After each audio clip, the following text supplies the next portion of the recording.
دیکھیے وقت تو آگے جا رہا ہے، ایک دن یہ منظر بھی انسانیت دیکھے گی۔ کچھ انسانوں کے چہرے کالے ہوں گے، کالے جیسا تارکول ہوتی ہے، اب آگ لگنے کے لیے تیار ہوں گے۔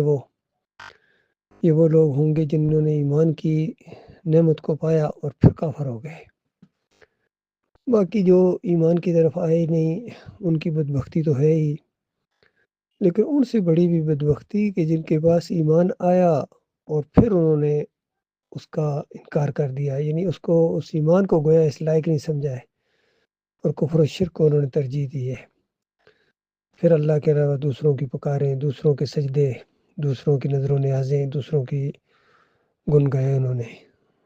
اور خاص کر یہ جو توحید کی بنیاد کے اوپر ایمان خالص کی دعوت اٹھی تھی ڈاکٹر عثمانی رحمۃ اللہ علیہ کے ذریعے، اس سے جو نکلے ہیں وقتاً فوقتاً نکلتے رہے ہیں لوگ بہانے بنا کے، اور قرآن سے انکار بھی کیا کئی لوگوں نے، جیسے رفع عیسیٰ کا معاملہ یا دوسری چیزیں، اور کفر بالطاغوت کے معاملے میں بھی کچھ لوگ نکلے تھے، اور آخر میں آ کے 2017 کے اندر محمد حنیف ایک جماعت کی بڑی اکثریت کو مساجد کو لے کے یہ سجدہ تعظیمی اس کے دماغ کے اندر آ گیا، اور اس طرح انہیں ایمان کا انکار کر کے پھر کفر و شرک کی طرف رخ کیا۔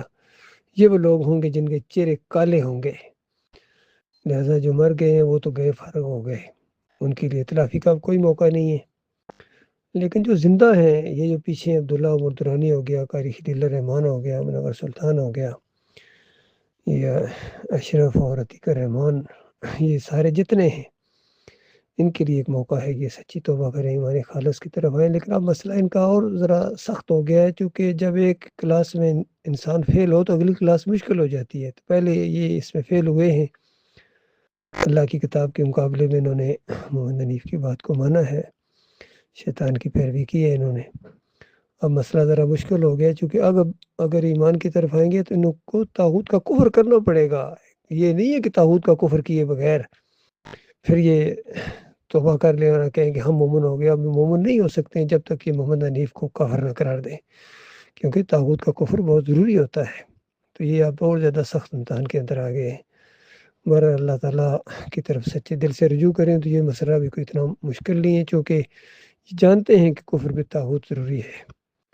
اللہ تعالیٰ ان کے اوپر رحم کرے، ان کو سچی توبہ کی توفیق دے، اور پھر یہ ایمان خالص کا راستہ اختیار کریں۔